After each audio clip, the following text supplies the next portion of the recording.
Muy bien, buenas tardes a todos. Bienvenidos al programa de estructuración gremial, del cual hoy tendremos la primera sesión. Yo soy Abelardo Bermeo Andrade, presidente de la Asociación de Médicos Graduados de la Universidad Surcolombiana y coordinador de la Junta Médica de Huila.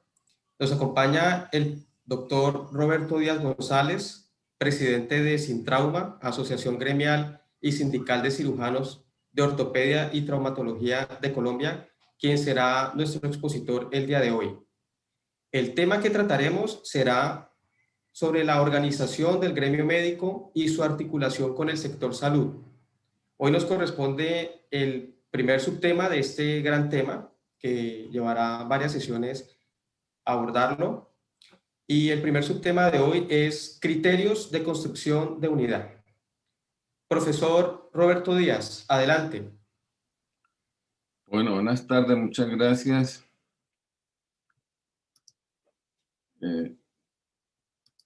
¿Ya llegó la pantalla? Sí, señor. Bien. La nueva junta directiva del sindicato Sintrauma tiene como propósito ser líderes de los criterios gremiales y sindicales. Y se puso como tarea revisar temas que tienen que ver con lo gremial. Vamos a empezar desde lo más sencillo. Esta tarea cuenta con el patrocinio y el acompañamiento de la Junta Médica del Huila. La Junta Médica del Huila es la agrupación de manera libre y coordinada de todas las agremiaciones médicas que hay a nivel regional. Esto con el ánimo de hacer un reflejo, de poder hacer una coordinación, de poder hacer un engranaje con el nivel central. Lo hacemos a propósito en el sentido de que vemos que hay un egocentrismo a nivel de la capital y que a nivel regional está bastante descuidada la organización. Entonces, en ese sentido, vamos a hacer la revisión de estos temas. Creo que no va. Entonces, sobre criterios de unidad, vamos a hablar primero de qué es unidad, cuáles son sus principios, cuál es el origen constitucional, el origen legal, cómo es el movimiento social del sector, cómo ese movimiento es democrático, es programático, es antineoliberal y anticorrupción. Todos son temas concretos, precisos y básicos. Entonces, en relación con la definición de unión, tiene dos componentes que están explicados en la revista de la Sociedad Colombiana de Ortopedia, en el cual habla de que es un método para solucionar, o sea, es una forma de arreglar algo. Y ese arreglo es un problema colectivo, ya sea real o un temor o un conflicto. Entonces, cualquier unión tiene que tener esos dos componentes. El ser humano tiene como su conducta innata los impulsos gregarios, hacerlo todo en grupo. Y a la vez, y en la medida que se ha desarrollado la humanidad, la razón se convierte en un filtro que determina qué nos conviene y qué no nos conviene, qué podemos cambiar y qué no nos podemos cambiar. Esto ha ido evolucionando y con el desarrollo de la economía, el capitalismo ha generado una ideología dominante del individualismo, del sálvese el que pueda, de que el que más produce, más gana. Entonces ese es un comportamiento que se ha dado y que ha cambiado. ¿Qué es lo que nosotros pretendemos? ¿Qué es lo que buscamos? Entonces, como está la coyuntura ahorita del trabajo médico, del trabajo de todo el sector de la salud, lo que queremos es tomar las riendas de nuestro propio futuro. Y para eso tenemos que defendernos de un modelo financiero que es el que determina las relaciones de cómo trabajamos. Y para hacer eso, pues queremos aplicar el método científico a lo colectivo. Entonces, ¿cuál es el problema de la unión del gremio? Primero, que tiene que haber un cambio en el contenido del pensamiento. Y ese contenido en pensamiento está derivado de la formación académica, científica y altruista. ¿Esto qué quiere decir? Que nosotros nos forman, a todos nos han formado para hacer el bien, para hacer algo superior a los demás, para hacer algo de carácter científico. Y las cosas secundarias y como mundanas, pues, son la administración y el dinero. Siempre se nos ha inculcado que debemos hacer todo sin tener en cuenta el dinero, sin importarnos el dinero. Y nosotros, pues, vivimos así. Llegamos a casa, ¿cuál es el dilema de la realidad? Y que nos preguntan qué estaban haciendo, salvando vidas. Y la platica que, no, la tarea mía no es hacer plata, la tarea mía es salvar vidas, que eso está por encima de cualquier dinero. Y además, si no me pagan, no importa, porque eso está implícito en un concepto religioso de que de todas formas voy a tener una retribución, una ganancia en la otra vida. O sea que está uno asegurado su tránsito hacia la eternidad. Entonces, ¿cuál es la realidad cotidiana? Que hay una descolectivización de lo laboral.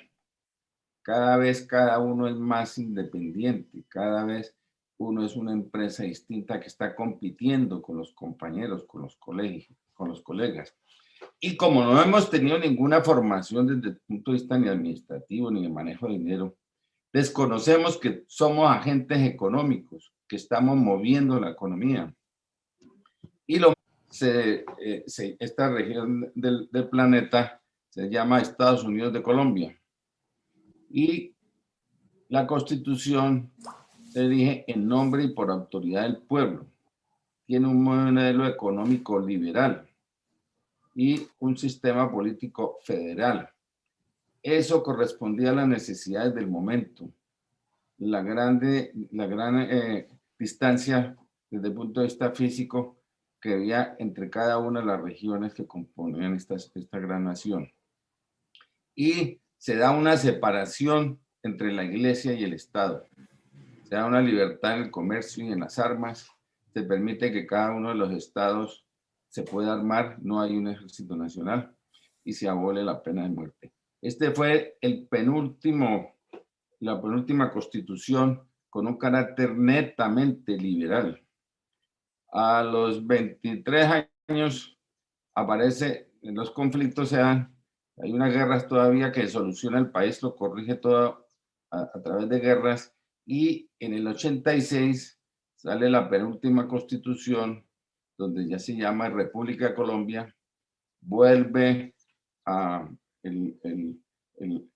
constitución a dejar a Dios como la fuente suprema de toda autoridad. Es una constitución netamente conservadora, centralista, fortalece de manera importante la rama ejecutiva, el presidente, el cual la nombra por cada 6 años.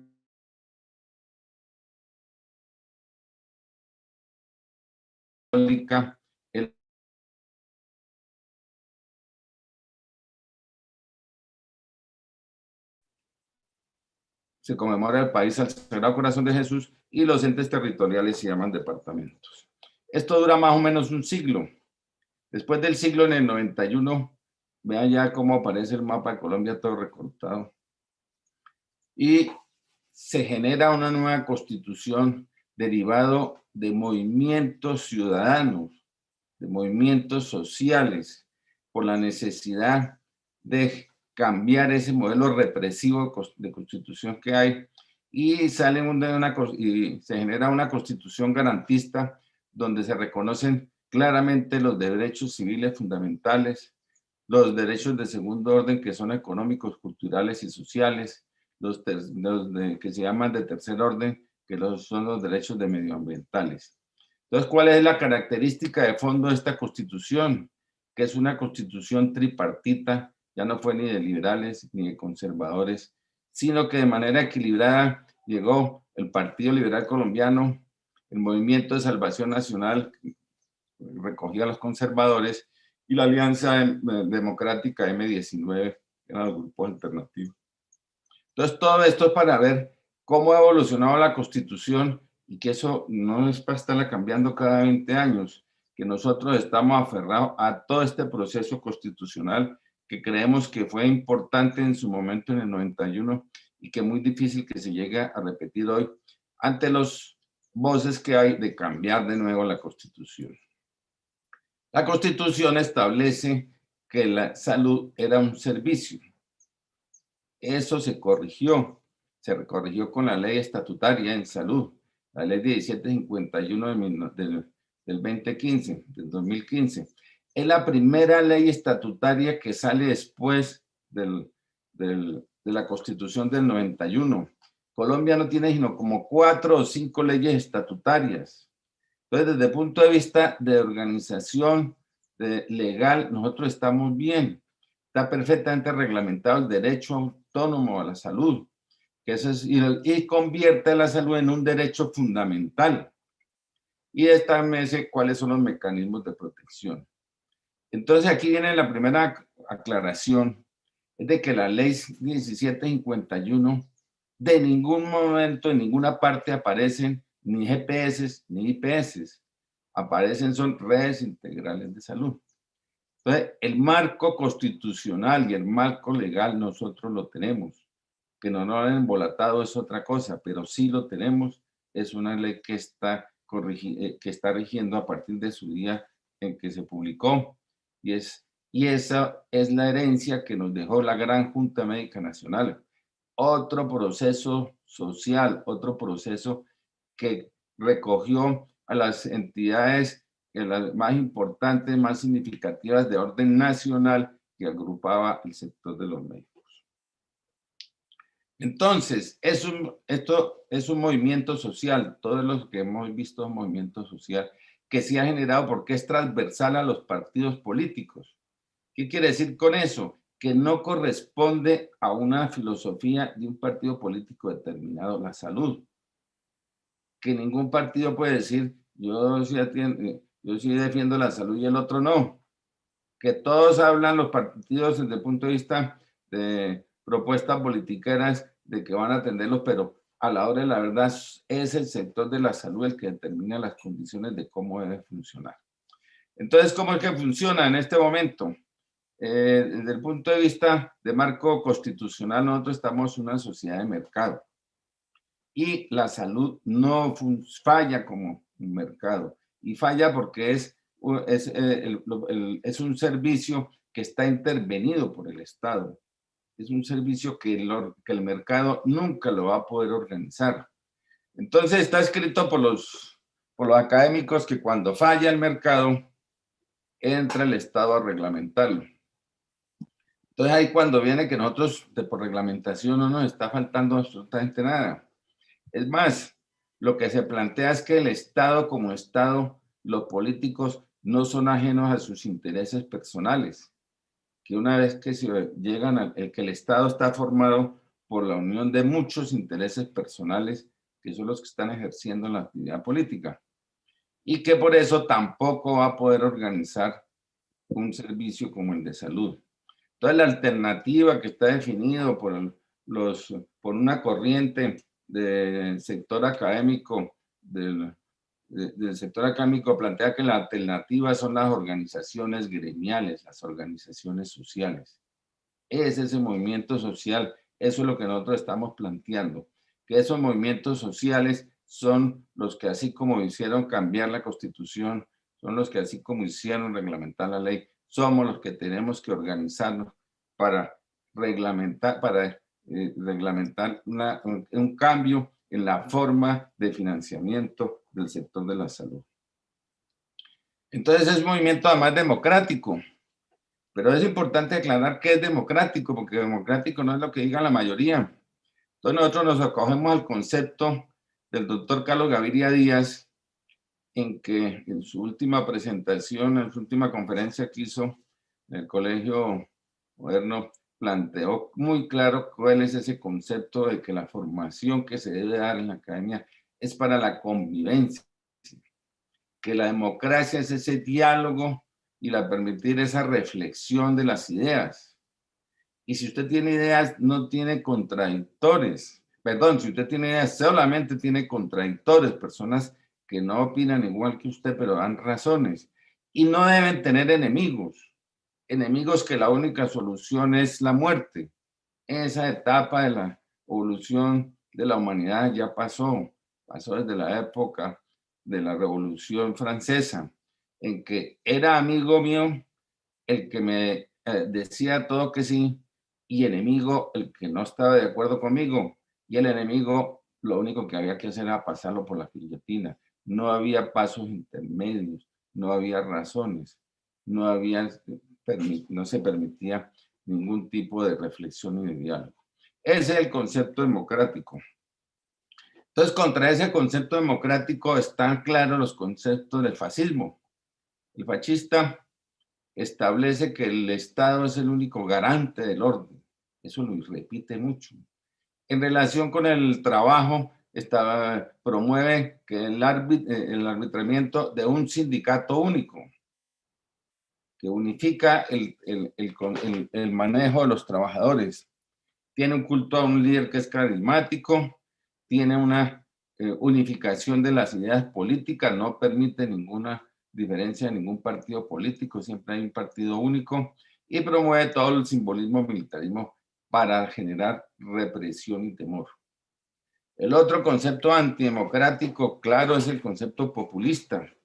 El populista es el que promete mejorarlo todo, el que dice que llega al poder y de todas maneras todo lo va a arreglar.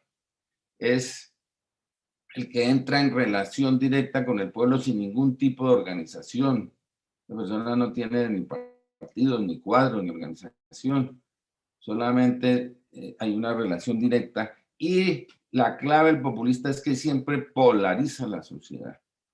Siempre establece que hay unos que son malos, que están hecho todo mal, que siempre lo han hecho mal y que él es el salvador, que tiene unas cualidades extraordinarias y que por eso es el único que va a solucionarlo todo. Generalmente es seguido por fanáticos, fanáticos porque no admiten razón, no admiten conceptos. El otro modelo antidemocrático es el del caudillismo, que es muy similar. Es el que está escrito que en Latinoamérica se generó el gobierno personal y absoluto de unos dirigentes políticos que se dirigieron a ellos mismos y que están sostenidos por un sistema económico basado en la posesión latifundista. Ellos tienen una clientela personal. Este es el desarrollo caudillista, el último modelo de caudillismo. El primer modelo fue el de los libertadores, el último modelo del caudillismo político en Latinoamérica. Y el otro es el concepto de plutocracia. Hay que confundir el término a qué se refiere. En la plutocracia está definida como la influencia de los más adinerados en el gobierno del Estado. ¿Esto qué quiere decir? Que la clase más rica del país lo maneja. Es el predominio de esa clase. Es un sistema opuesto a la democracia, porque en la democracia participa el pueblo.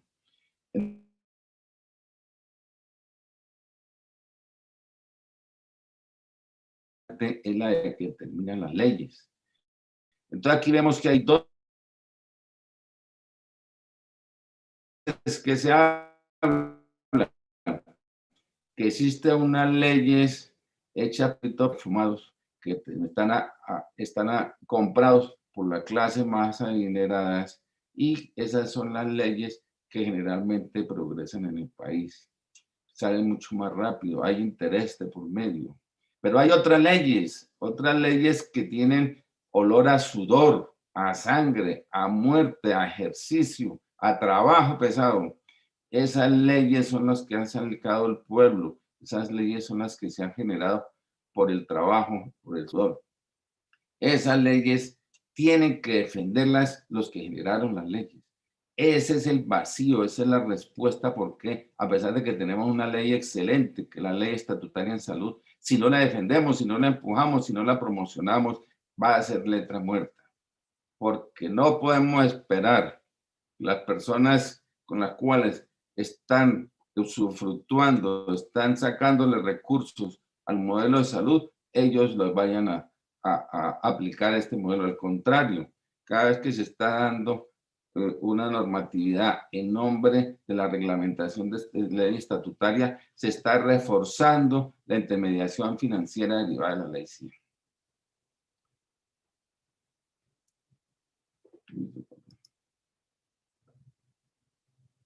Entonces, un movimiento programático.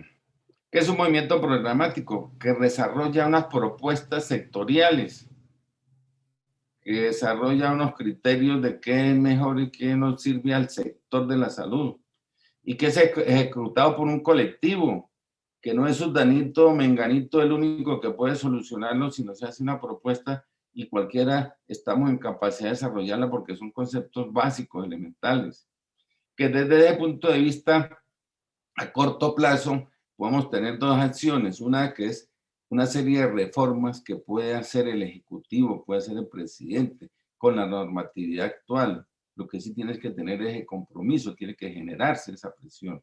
Y lo otro, que es más demorado, más difícil y más irregular, que son los cambios, cambios profundos que tienen que pasar a través de leyes reglamentarias, de esta ley estatutaria.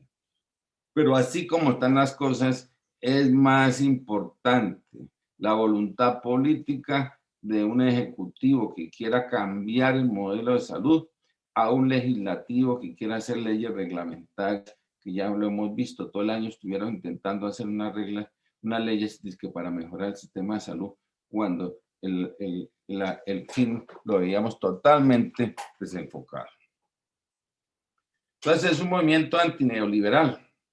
Aquí viene una discusión bien difícil de qué es antineoliberal.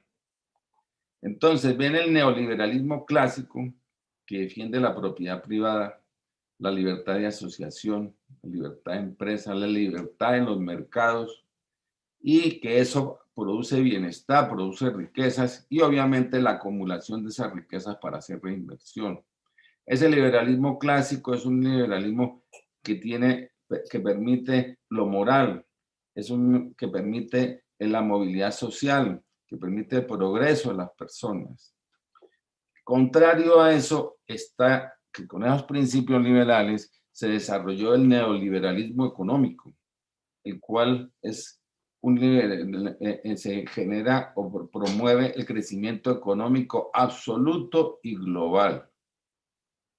Para el neoliberalismo ya no existe ni Estado, ni Dios, ni ley. No quiere, está por encima de los estados. No quiere que el Estado intervenga absolutamente para nada. Establece unas presiones para que se hagan unas leyes a favor del mercado totalmente abierto, de la cero regulación, de la cero compromiso con lo nacional. Privatiza todas las empresas nacionales. Ese es lo que es el concepto de neoliberalismo. Es el concepto a que nos vemos enfrentados.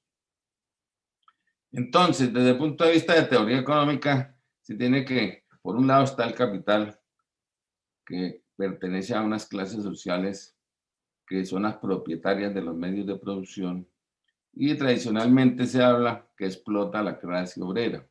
Esa definición se ajustaba bastante, se ajusta a cuando empezaron las revoluciones industriales. Esto ha cambiado. Y la otra, la contraparte es el trabajador, que es el que tiene el trabajador que en la clase media, el trabajador existe una burguesía, una pequeña burguesía y un proletariado. El trabajador es el que es dueño de pequeños negocios, es que tiene que está entre medio, que tiene una capacidad adquisitiva alta, que compromete su fuerza de trabajo. El trabajador en Europa está desapareciendo la clase media y se tiene solo el gran capital y el trabajador, que es el que produce y mueve toda la nación, es el que está siendo usufructuado de manera importante por el capital. Entonces, esa productividad, que ya si al principio, desde el punto de vista en términos económicos, se hablaba de burguesía, pequeña burguesía, ahorita se está viendo cómo a nivel mundial la productividad de las corporaciones, de los entes financieros, son los que están generando un mayor ingreso, una mayor producción en interna bruta. En el verde se ve cómo hubo un cruce de los promedios alrededor del 2010 y cómo la pérdida de la capacidad adquisitiva del trabajo está en detrimento y cada vez está peor. Esta figura es determinante, es clase de ver cómo cada vez el trabajo tiene menos valor y el capital produce más valor. Entonces es un movimiento además anticorrupción. Ese tema es concreto. Entonces en el manejo anticorrupción se tienen dos conceptos. La evaluación financiera debe darse, si se habla de corrupción, es que debe manejarse, debe controlarse la plata. Y para hacer una evaluación financiera, el sector primero se tiene que estandarizar esa evaluación, que eso no existe, eso es relativo. Existe la evaluación, se está estandarizando la productividad, pero no existe ningún criterio para medir la eficiencia. La eficiencia consiste en la utilización racional de los recursos, en que los recursos que se tienen, que son escasos, sean suficientes y alcancen para la mayor población, para la mayor prestación de servicio. Esta evaluación debe comparar lo público y lo privado con el mismo rasero. También debe comparar debe tener el mismo nivel de comparación de acuerdo con el nivel de complejidad de las instituciones de salud. Entonces, si eso no existe, si estamos vendados, si no se sabe cómo son las cuentas, si no hay claridad, ese es el terreno propio para la corrupción. Y el otro elemento importante de anticorrupción es la protección al ordenador del gasto. Nosotros no podemos pedirle al que ordene el gasto si está en manos de los intereses de sectores ajenos, en manos de los intereses de los grupos políticos, que si está en manos de ellos, ¿cómo hacemos para que esa persona se defienda? Entonces la única forma es de que establecer un escalafón nacional, un escalafón así como los bancos, como los militares, que van de acuerdo con el nivel de complejidad en la administración y con el desempeño que tienen. Entonces, para eso se necesita una formación académica específica y una calificación de desempeño, una calificación que se pueda medir, que sea pública, que tenga una transparencia en la administración. Entonces, todo el mundo habla de anticorrupción, pero no hay ningún programa concreto de cómo desmontar esa corrupción en el sector de la salud. Estas son dos propuestas definidas. Entonces, ¿cuáles son los temas por conciliar por los cuales no estamos unidos? Primero, por las relaciones laborales. Las relaciones laborales tenemos por OPS, por contrato sindical y por tercerización. Tenemos que definir exactamente qué es lo más importante. Y en ese sentido, lo que tenemos que conseguir es de que tengamos un trabajo digno, que se nos pague el sueldo, que se nos pague el sueldo mensualmente, que se nos tenga un nivel mínimo. Y para eso, lo importante no es que exista una unidad de patrón. Lo importante es que, sin importar cuál sea la entidad, se nos cumpla todo lo establecido en la Constitución, en la ley y en los tratados internacionales.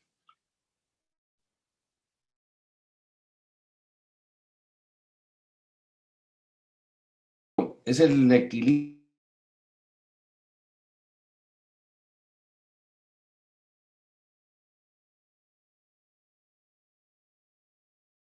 Y no le puede decir a un profesional, no trabaje, no se emplee, no vaya allá, porque lo van a tumbar, porque le pagan poquito, cuando esa persona está en la gracia que tiene que solucionar sus necesidades, tiene la desgracia de tener que ir allá a buscar al dueño del capital, que es el que le va a emplear y depender su fuerza de trabajo.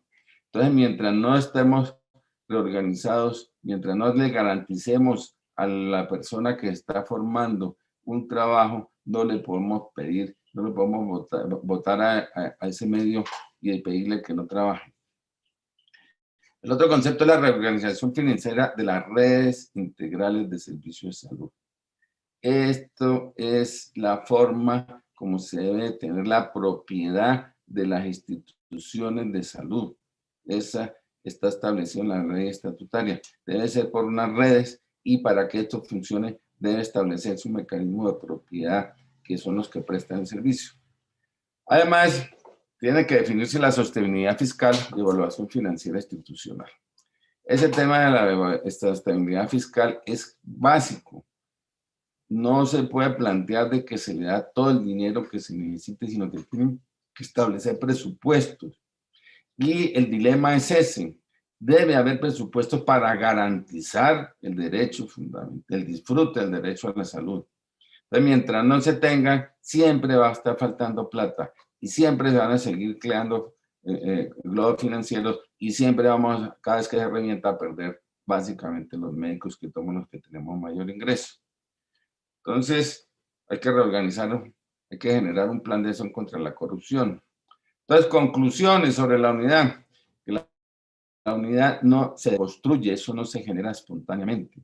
Que para hacer unidad hay que tener tolerancia y confianza en los demás. No puede uno generar unidad hablando mal de absolutamente todo el mundo, que nadie sabe, que todo está untado, que todo está robando, que usted nunca ha hecho nada, que ninguna institución sirve para nada. Eso no es constructivo. Y obviamente debemos aplicar en estos temas de administración y finanzas los conocimientos académicos y científicos, así como lo aplicamos en esto. Hay que quedar pendientes otros dos en la medida que se construyen. Pero el ejemplo de unidad, hay un ejemplo que es muy concreto, que es decir, vamos a un paseo de olla. Si usted le dicen vamos a un paseo de olla, con dos palabras, paseo de olla, ya sabe a qué hora sale, qué va a hacer, qué lleva, qué no lleva, a qué hora se devuelve, qué va a estar haciendo en ese sitio. Entonces, mientras no exista ese criterio claro de unidad, de que cuál es el problema en la salud y cómo lo vamos a corregir, cada uno se está montando en un bus distinto y cada uno está diciendo que por ahí quiere la ruta y cada uno seguirá perdido. Ese es el mensaje que queremos hablar sobre el elemento básico sobre la universidad. Muchas gracias. Muchas gracias a usted, profesor Roberto Díaz.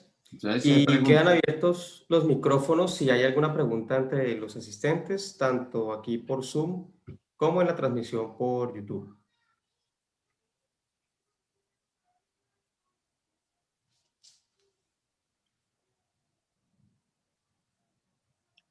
Se me olvidaba aquí comentar algo. Cuando hablamos de manejo neoliberal, cuando hablamos de clase social, es muy importante, realmente aquí me falta una diapositiva, es muy importante tener la conciencia de clase. Los médicos estamos desubicados desde dos puntos de vista en relación con la clase. Primero, que nos sentimos burgueses, pensamos como burgueses y creemos que los burgueses nos van a atender. Y es mentira, nosotros somos un estorbo para el burgués porque el burgués lo que le interesa, el capitalismo salvaje lo que le interesa es ganar dinero y no importa que atraviese el médico. Y segundo, nosotros, cuando hablo nosotros del gremio médico, que tiene una alta capacidad adquisitiva, no puede volverse enemigo de clase del trabajador, del proletariado, que eso fue lo que evolucionó y pasó en Venezuela con el gremio médico, que lo identificaron como enemigo de clase, y el médico es un trabajador desde el punto de vista de relaciones de producción. Si no trabaja, no produce, si no produce, no tiene cómo consumir. Esa relación económica es importante y ese es uno de los limitantes que tiene, porque se cree que si votamos, que si apoyamos una clase dominante, eso nos va a proteger. Y nosotros estamos en sándwich. Los gobiernos neoliberales siempre si vamos a estorbar, si llegamos a hacer algún paro, si llegamos a hacer alguna presión, nos van a hablar de que nos van a traer personas del extranjero, que no hay ningún problema, que no nos van a permitir. Y la forma como se ha desarrollado en Colombia es que una explosión de facultades de medicina para tener mano de obra calificada, desocupada, para que se pueda trabajar al menor valor. Esa es una posición clara desde el punto de vista del punto de vista burgués de la situación del médico. Y desde el punto de vista de los gobiernos, desde el punto de vista ya no del gobierno neoliberal, sino del gobierno progresista, resulta que el médico también está en el mismo problema, que el médico debe trabajar más barato. Y los gobiernos progresistas en Latinoamérica, ¿qué vemos? Que llegan misiones extranjeras de trabajadores de la salud, de profesionales, que les llaman de una forma que les dicen que son médicos de barrio, médicos populares, médicos descalzos. Ese criterio siempre se ha dado. Entonces nosotros como clase, como grupo, tenemos que identificarnos y saber a quién vamos a defender. Bueno, eso era lo que me faltaba. Muchas gracias. Perfecto, doctor Roberto. Hay una pregunta que, bueno, usted ya le ha dado respuesta a lo largo de esta charla. Sin embargo, sería bueno para poder concretar algunos conceptos a raíz de esta pregunta que dice, ¿por qué hay tanta resistencia a la unidad en el gremio? Como para dar a modo de conclusión aquellos puntos que impiden que nosotros como gremio médico nos unamos, estemos unidos. Hay una explicación que es sencilla. Dice que los médicos no nos unimos por pura egolatría, que es un problema de egos. Yo no creo que sea tanto ego, porque si fuera ego lo solucionarían los psiquiatras. Yo insisto que más que de ego es un problema de conocimiento, es un problema de falta nosotros peleamos, de falta de formación en lo administrativo y en el manejo del dinero. Por eso es que cada uno soluciona su problema de manera independiente. Por eso es que nosotros somos expertos en aplicar el método científico a lo individual, a lo personal, a la enfermedad. Pero nosotros no, ni nos han formado ni manejamos la aplicación del método científico a lo social, a lo gremial, a lo colectivo. Ese es por eso es que cada uno de manera independiente soluciona sus problemas como puede, hace lo que de acuerdo con sus propias necesidades, cuando generalmente esas necesidades son muy similares en lo colectivo. Y esto pues ha sumado a que en la medida de que cada uno soluciona las cosas, pues no hay ninguna motivación, no hay ninguna forma de generar grupo, de generar equipo. El ejemplo lo estamos dando nosotros con la Junta Médica del Huila, en que cada una de las organizaciones, cada una de las agremiaciones se les ha respetado. No se le está pidiendo que desaparezca, no se le está pidiendo que que cancele su personería jurídica. Se le respeta su historia, se respeta su forma de pensar, se le respeta su opinión.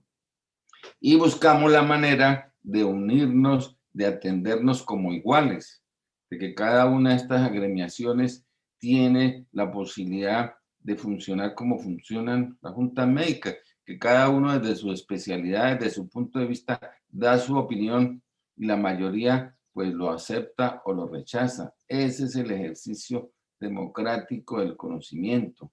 No es un ejercicio democrático de que digan sin la mano los que más quieran o los que no quieran aquello, no.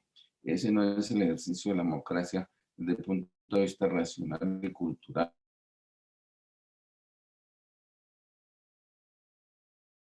Regiones.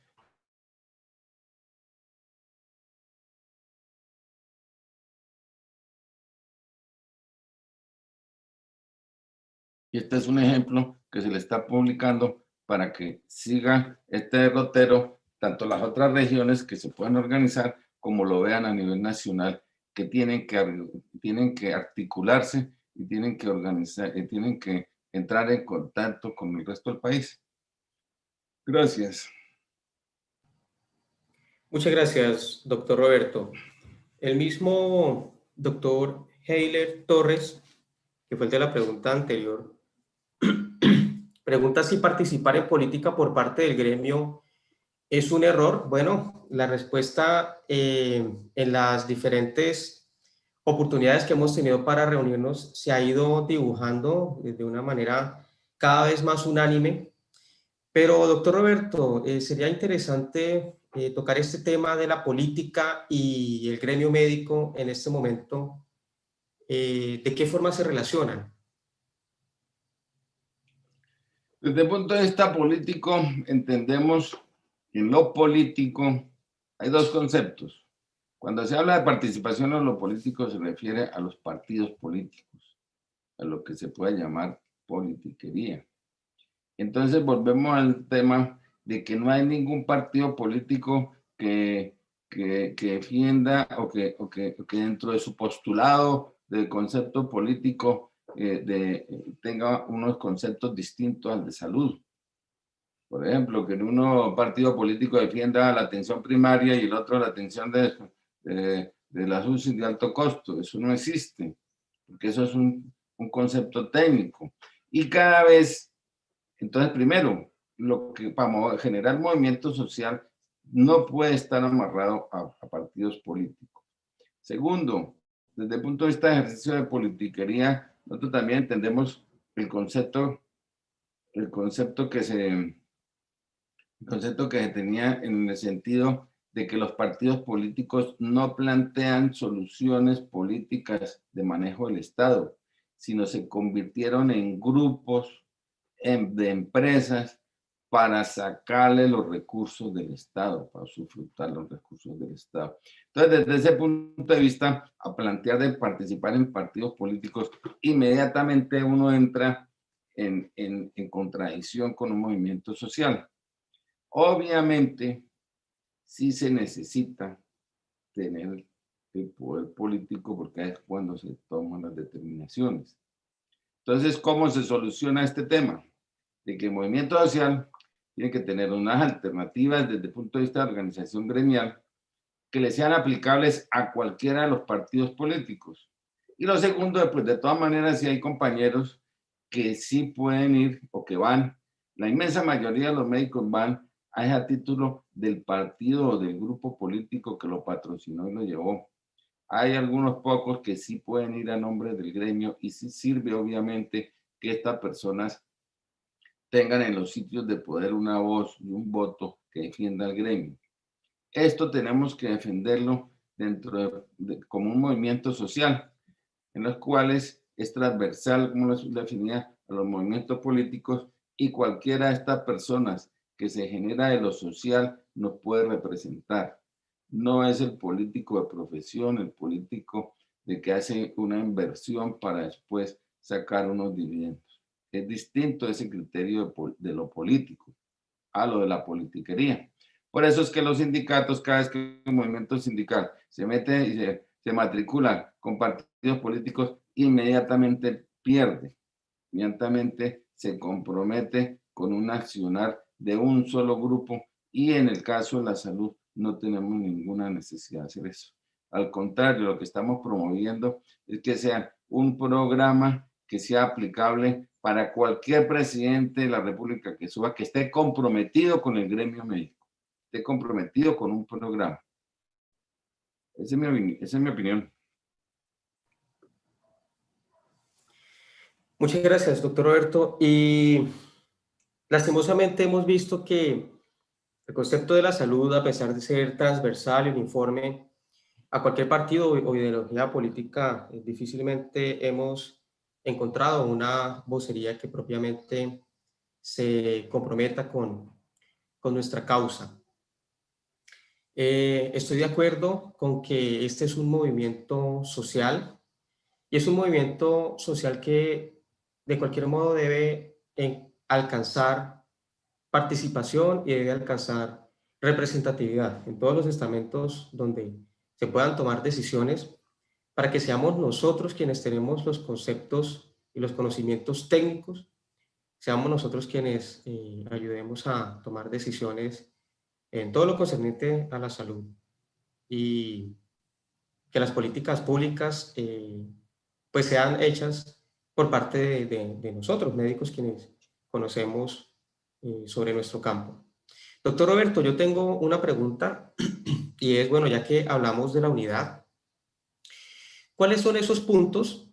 Bueno, usted mencionaba que, y en respuesta a la pregunta del doctor Heiler, que hay varios factores que generan que nosotros, que hayan dificultades para que nos unamos como gremio, y uno de los principales, usted mencionaba la falta de conocimiento. Sin embargo, pues el tema de egos y otros factores de mayor o menor peso, pues también son importantes. Mi pregunta es, ¿cuáles son esos puntos en los cuales el médico y la médica pierden o deberían perder ese concepto de diferencia, de discrepancia. ¿Cuáles son esos puntos en los cuales propiamente, de una manera casi que obligatoria, nosotros debemos estar sí o sí unidos?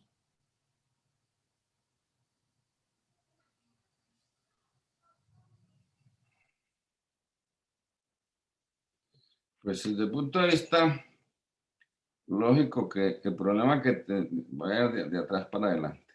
El problema que se afronta ahorita es un problema de laboral del gremio y es laboral derivado de la corrupción y derivado del manejo macroeconómico y financiero de las instituciones. Tienen ese modelo. Y en esa medida, si esas son las causas, nosotros qué es lo que sí tenemos que hacer. Y es el gremio el que tiene que decirlo, no le podemos esperar que nadie más. Nosotros tenemos que definir cómo se debe reorganizar financieramente las redes de salud y cómo debe haber un equilibrio entre la formación y el empleo por lo que se ha llamado como territorios nacionales saludables. Y de acuerdo con esto se generan unas relaciones laborales que tienen que estar ceñidas a las normas de la OIT, la Organización Internacional del Trabajo. Entonces, ya sobre esos temas específicos, pues ya los vamos a hablar más adelante de cómo debe ser ese tipo de contratación. Pero estos son los elementos mínimos que tenemos que afrontar y que tenemos que modificar y cambiar. Son complejos, por eso es que una sola ley, una sola acción no lo va a solucionar. Y en la medida que nosotros analicemos cómo es de complejo, como las enfermedades, como los tratamientos que tienen etapas, que tienen manejo, en esa medida es que aplicando el método científico es la única forma como podemos entrar a cambiar y a solucionar nuestro problema en que estamos ahorita sufriendo desde el punto de vista de gremial. Como usted bien lo decía, son temas complejos alrededor de los cuales debemos unirnos y sobre todo que como gremio no somos nosotros quienes tomamos esas decisiones, sino nuevamente aparece el ámbito político aquí en este panorama. Muy bien, el doctor Heiler está bastante activo y nos dice que la ignorancia de los dirigentes políticos actuales en cuanto a la ley estatutaria del 2015 no los están haciendo caer en corrupción. Es decir, pregunta que si lo que hace caer a los actuales dirigentes políticos en corrupción es la ignorancia con respecto a la ley estatutaria o si es omisión de la misma. No, yo creo que es al revés. Desafortunadamente, yo tengo la convicción de que la forma como se elige a los representantes, la forma que se elige a los políticos, de esa forma es que después van a llegar a recoger el dinero que gastaron, que invirtieron, no que gastaron, sino que invirtieron.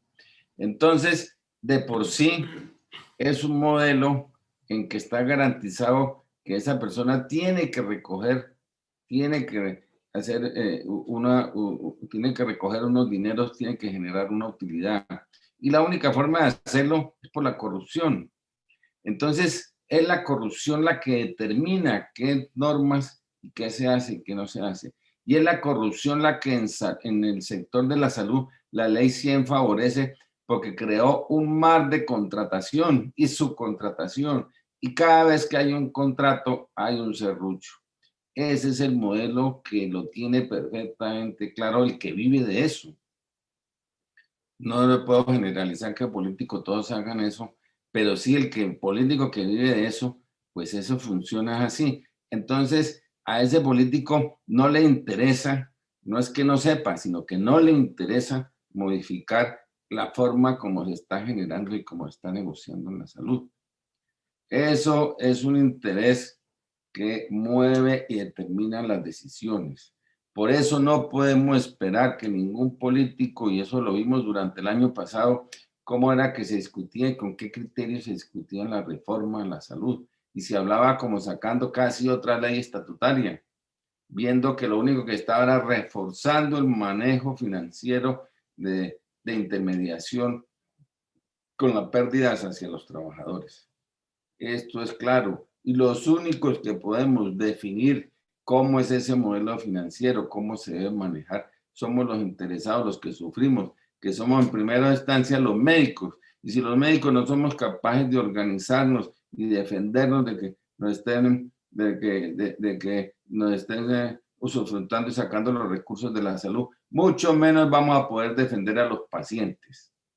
Entonces, somos los médicos los que tenemos la responsabilidad por ser la cabeza desde el punto de vista de organización y determinación de funciones y de autoridad en toda la pirámide de la salud. Somos los que tenemos que orientarnos, somos los que tenemos que generar, porque de la suerte de nosotros viene el resto de los profesionales y de los trabajadores. Y obviamente los pacientes son los que de una u otra manera van a usufructuar eso que nosotros organicemos o dejemos de reorganizar.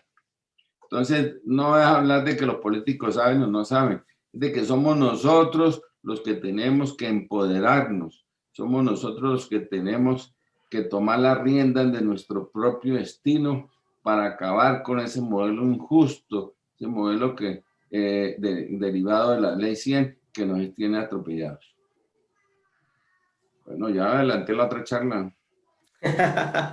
Muy bien, doctor Roberto, muchas gracias.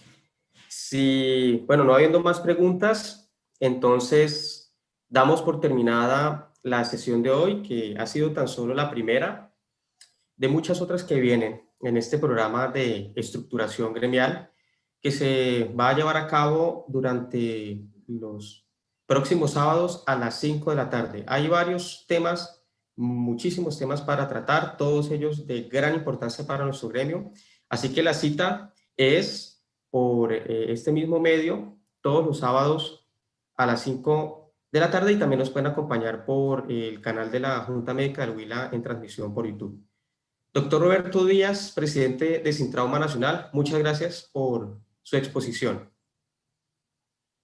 Bueno, feliz tarde y nos vemos en la otra semana por el mismo canal. Bueno.